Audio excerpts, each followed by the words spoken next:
is called Chai Chats. So make sure you grab a cup of chai or tea or hot chocolate or coffee, whatever you're into, as long as it's halal, and cozy up and listen to the next section. Chai Chats. So we're back, we've got our chai and we're ready to chat. Well, actually we have green tea and cookies. I don't know why that was necessary. But yeah, we love our cookies here at Muslimedium. But yeah, oh, my glasses are steaming up already. The struggle. So we're off to a great start. But on a more serious note, our topic is actually discrimination. This is a topic that I feel is quite close to my heart.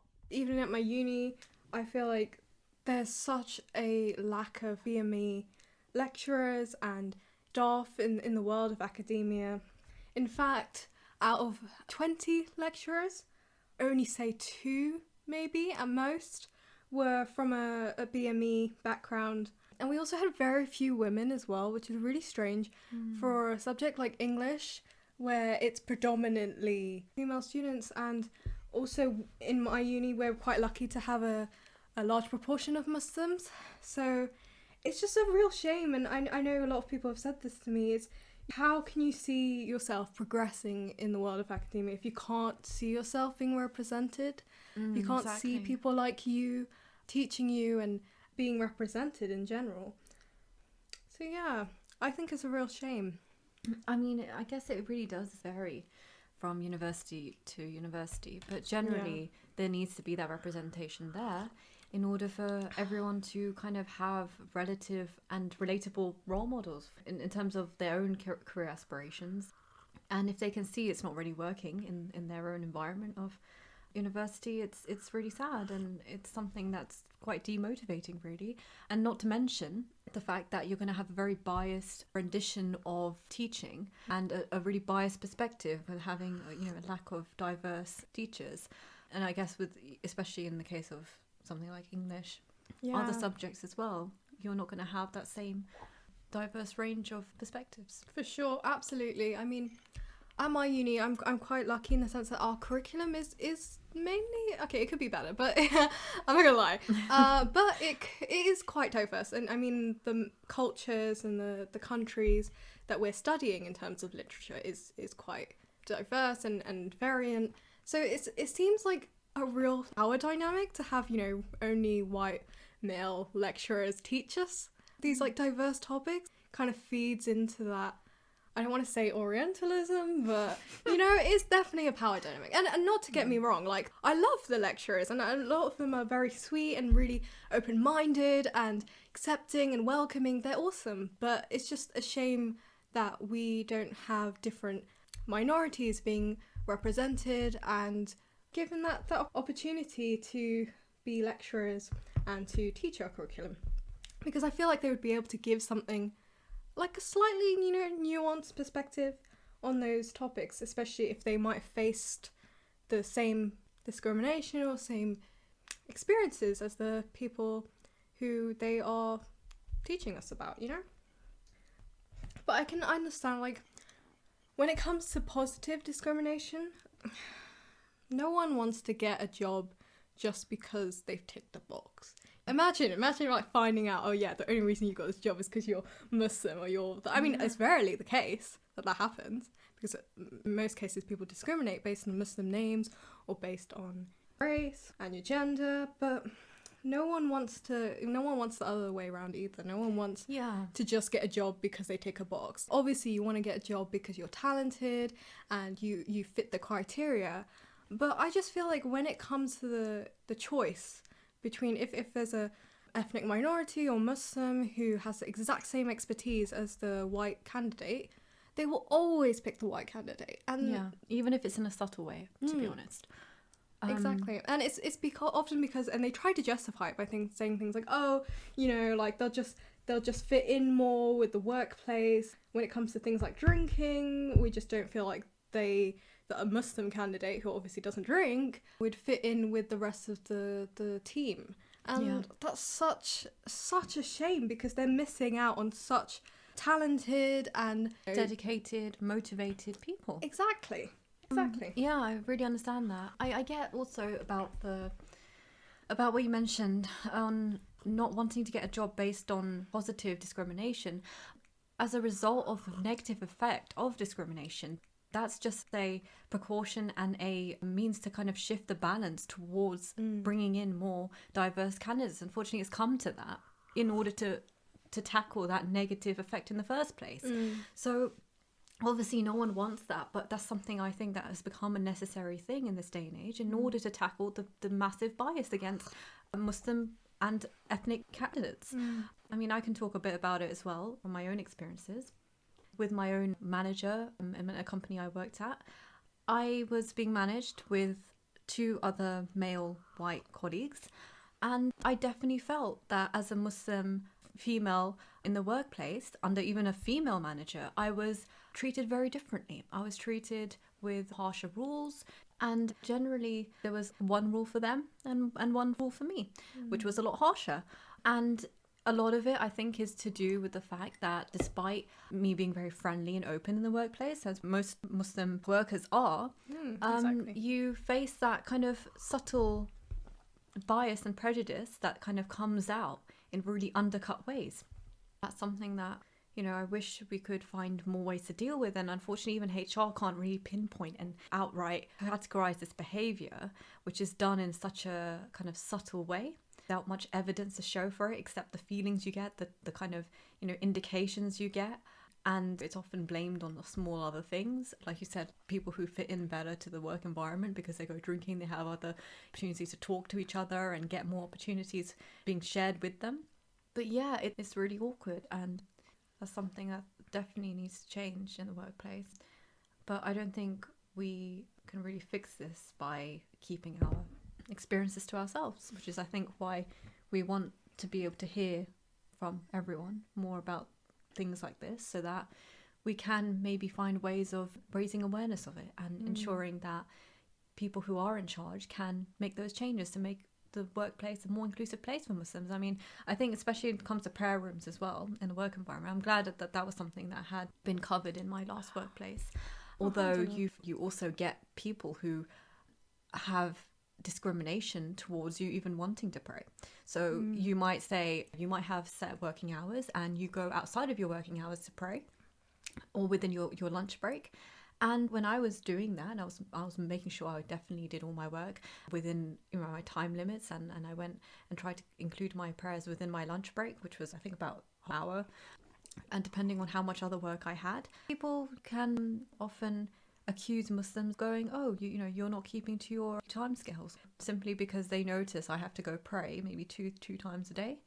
And just get that feeling that I was told that someone else, I don't know who, someone else complained to my manager, I'm not keeping up with my time scales ridiculous. for working, just because they could see me going at lunch times to pray.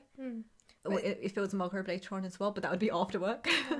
But especially because someone like you, who you always like stick exactly to the minute of your work, you know. Yeah, and doing the overtime. hours, Overtime, exactly. which wouldn't really be paid either. So that's so ridiculous. Because I don't want to be accountable. I know Islamically, you know, we have that responsibility to our work, our managers and the contracts we've signed, and we have to keep to that. Allah's watching us, and yeah, it's just really sad that kind of discrimination takes place, and it's all very subtle, all very hidden. And, you know, just hear these small little comments as well. In Ramadan, like, oh, I've been hearing you have to wake up at a really ungodly time and it must be really, really hard. And then when you try and emphasize... Are you hot in that? Yeah, oh, you must be really hot. And it's worse when they're like, oh my God, I'm so hot. I feel so hot. And they're wearing a t-shirt and you're wearing a hijab and an abaya and you're like, really? And then when they're like, I had one person say, oh my God, your childhood must have been so deprived because your parents are so strict and because you didn't watch this insert white show here. Wow. You know, like, but yeah, it's a lot. But in a work environment, I mean, maybe that was in a school that was environment. in a school environment, but it's such a shame to hear that they're picking on such a little thing. Yeah, and if it's really subtle, I mean, the person who made that comment about the whole Ramadan thing and fasting, I mean, I did try and emphasize the positives, but you could just see they just kind of were like, oh, really? Yeah, I don't think so. And I mean, they were nice colleague, but it's just a little comments that they make in a very kind of maybe insensitive way. They don't realize how it comes across, and you kind of feel like your religion has no place within the workplace, and that's something they find frustrating, and they almost make you feel bad for. And as a hijabi, as a Muslim, outwardly practicing Muslim, you can see in the workplace it's really daunting. You have to be really careful with things like when they arrange meetings in the pubs or something, and you have to tell them, sorry, I'd prefer if I could just maybe meet halfway by Skyping into that conversation. That's the thing, like, or just not entering instead. Exactly. I had once, but like what you were saying about the pub thing, like I once had someone say, like, just because you don't drink doesn't mean you can't be interactive and be bubbly and stuff. Like, you don't need drinks to do that. But like, what they don't understand is that Muslims can't be in that environment full stop. Like, if there's a meeting in the pub, they're just not going to go. So it's having those things in the first place that completely alienate Muslims. Yeah, I know. I totally understand that. Generally, I mean, things like working, for example, and having a meeting in the pub. My last workplace actually did host meetings and count for that, but there was one situation they made that mistake, and they were very, very clear in making sure that they fixed that, and it was more of a capacity issue than anything else. That's nice. And alhamdulillah, there were one of my colleagues actually stood up, and because I couldn't make that meeting in person. Ironically, the meeting about diversity had been arranged in the pub, and so my colleague didn't let that go, and he actually mentioned that one of our colleagues couldn't attend this because of her religious background, meant that she couldn't come to this meeting, and if we want to be diverse, we have to account for that. Aww, which was great. It was really nice, Yeah. and I did thank my colleague for that.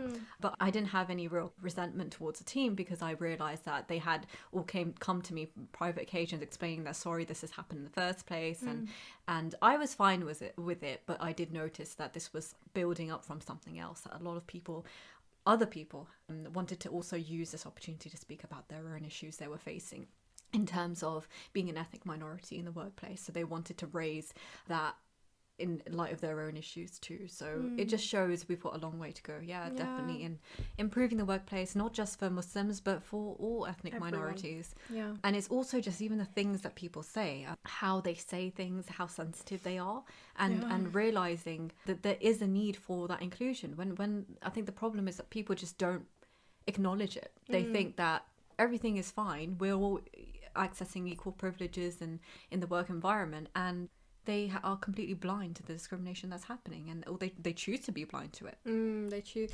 Well, I mean, you know what the problem is? It's because, again, when it's microaggressions, when it's very subtle things, like little snidey comments here and there, it's so hard to pinpoint it, and you end up feeling so exhausted by the end, because you just can't prove that it's racism, you can't prove that it's discrimination, you can't prove that you don't have concrete evidence exactly for it. And you can't prove the fact that they're targeting you because you're Muslim.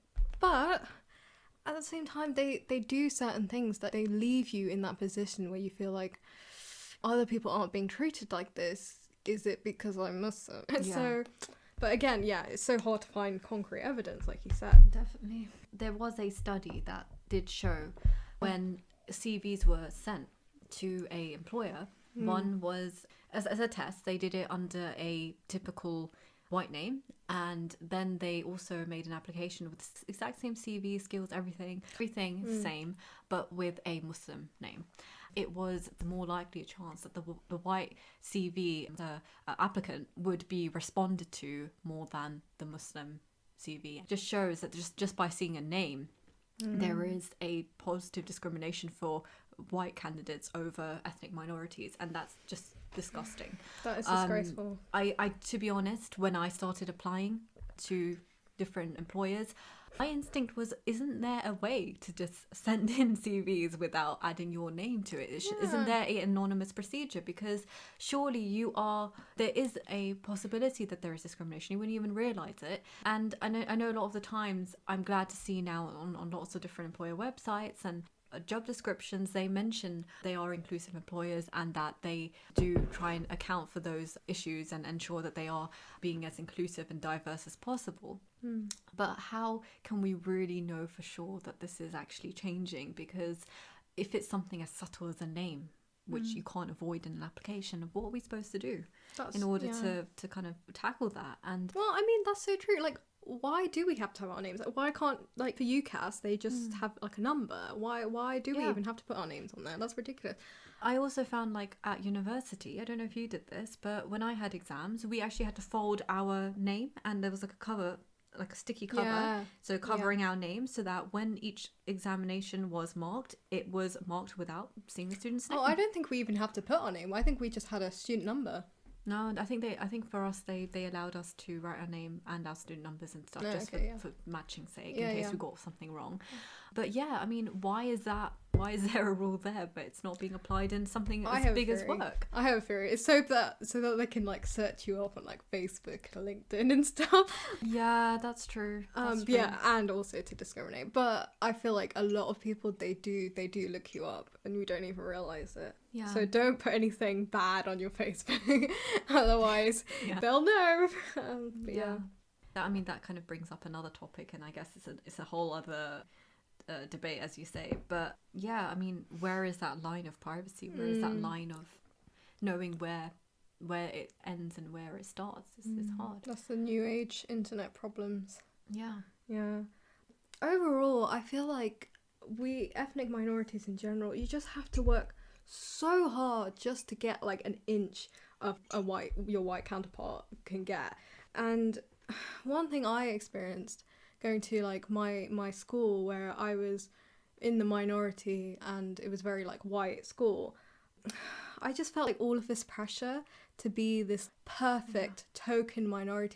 I wasn't allowed to make mistakes. I wasn't allowed to slack off because I had to prove myself constantly to people. I would get like the most crazy questions, all of these undercut things, but I just felt I have to be the best representation of Islam ever, because I don't know, these people might never see another Muslim again, and so I need to like, you know, show them that Muslims are great. And it's just it's too much pressure for one person to have on their head, and I feel like that's something we do unnecessarily. We don't need to. We overcompensate, really. Yeah, I understand that too. I mean, exactly. We don't have to be perfect. We're human at the end of the day. So don't feel like you have to be perfect token minority, because it's okay to just be you and to just do what. Because if everyone else can be themselves, why can't you? You know? Yeah, I think it's because we realise that the media is against us. We want to overcompensate. We want to make sure that we are always disproving that media narrative, and the fact that it's always there and at the forefront of our minds that you know we have to try and change people's minds and how they think about us. But it is too much pressure, especially if we are not just a minority, but we are just maybe the only Muslim in our workplace, you know, the only Muslim in our department. And yeah, I think, to be honest, I really find that it's in this day and age, if we're not working in places that are diverse in the first place, there's going to be a lot more problems than just discrimination against Muslims. Although that's something that's happening everywhere and it's a major problem. But what I mean is, I wouldn't be comfortable working in a place like that anyway, because it's probably going to run into far more problems in a I guess in a general scale, because the fact that it doesn't have enough diversity and diverse perspectives in the first place. You wouldn't want to work for the place that picks the white candidate over you, even though that was just the same CV and the same cover letter you sent in. Like, by the end of it, because they've chosen you as a white person but not as you wouldn't want to work there anyway, because you know they're kind of a bit dodgy, racist, Islamophobia. You know. Yeah, it's really sad.